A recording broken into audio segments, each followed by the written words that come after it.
Assalamualaikum warahmatullahi wabarakatuh, sahabat berita Islami. Baru-baru ini telah terjadi pertarungan UFC antara juara bertahan Islam Makhachev dengan penantang Renato Moicano. Pertarungan antara Islam Makhachev versus Renato Moicano ini berakhir dengan kemenangan Islam Makhachev.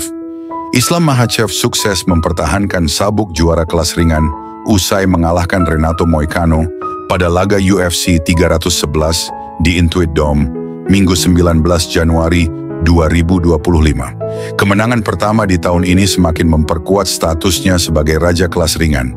Namun, bukanlah tentang siapa pemenang dan bagaimana jalan pertandingan yang akan kita bahas di channel. Kami akan membahas tentang bagaimana cara Islam memandang olahraga UFC ini. Namun, karena ini bahasan yang bersifat dalil dan hujjah, maka kami mempersiapkan bahan bahasan dari ustadz-ustadz ternama, yaitu Ustadz Abdul Somad dan Ustadz Khalid Basalamah. Yuk simak bagaimana pendapat mereka akan hal ini. Selamat datang kembali di Berita Islami Channel. Inilah channel tempat di mana kita bersama-sama menggali ilmu, memperkuat iman, dan mendekatkan diri kepada Allah Subhanahu wa Ta'ala.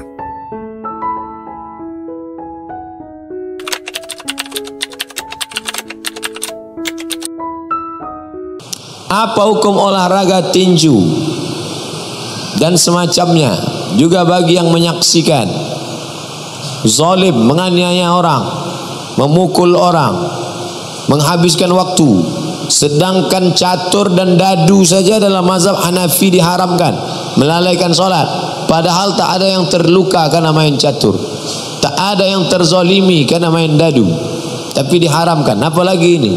Jangan lagi habis waktu menonton tinju. Iya kalau jantung kuat, kalau tak kuat, kau ikut mana? Aku yang merah nih. Tiba-tiba merah tu jatuh. Nengok dia jatuh, awak jatuh duluan.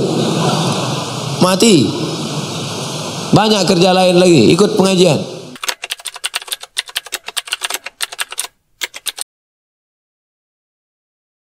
Olahraga yang tidak boleh teman-teman sekalian. Seperti tinju. Tinju itu nggak boleh. Ini saya bahasakan langsung karena memang tidak boleh teman-teman sekalian. Melukai orang lain untuk mencari prestasi, ya, untuk apa ini? Ini sebenarnya tidak boleh ya. Allah yang saya tahu. Apalagi ini memang kita sudah tahu subhanallah, sesuatu yang tidak boleh itu selalu saja ada ikut di belakangnya masalah perjudian. Tapi orang subhanallah lomba lari, ya, orang berenang, ya, apalagi ini kalau memang tidak sampai ini, kalau saya lihat sekarang sih auratnya yang jadi masalah kalau berenang. Tapi sebenarnya itu adalah olahraga yang sangat dianjurkan gitu kan. Orang yang dianjurkan untuk berlomba kuda, ya, kuda itu semua memanah, ini keterampilan-keterampilan yang bagus, mungkin bela diri sekarang, insya Allah bisa gitu. Tapi ini tinju secara khusus saya melihat luar biasa gitu ya, di belakangnya itu bandar-bandar judi sangat luar biasa. Kadang-kadang disengaja dipertemukan ini sama ini gitu kan, untuk menjatuhkan satu sama yang lain. Ini Allahu a'lam, saya lihat ini sampai akhirnya luka dan seterusnya. Ini hal yang tidak boleh sama sekali. Dan di zaman Nabi SAW pernah Nabi SAW menguji dua sahabat pada saat mau perang keterampilan mereka gitu kan. Tapi ini menguji keterampilan beda dengan orang yang mengejar prestasi dunia.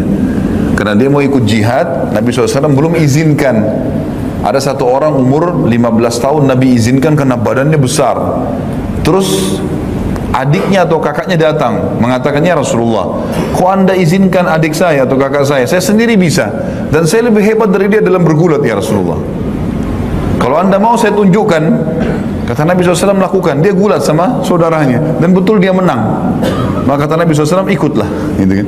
Tapi ini untuk ikut berjihad lain. Memang dia mau mati syahid, dia mau berperang, mau dapat fadilah. Bukan untuk tonjok orang kemudian dapat piala. Nah, itulah tadi pandangan atau point of view Islam terhadap olahraga tinju dan UFC. Pandangan ini disampaikan oleh Ustadz Abdul Somad dan Ustadz Khalid Basalamah bersumber dari sumber-sumber Islami kredibel yang mereka pelajari. Wallahu alam bissawab. Assalamualaikum warahmatullahi wabarakatuh.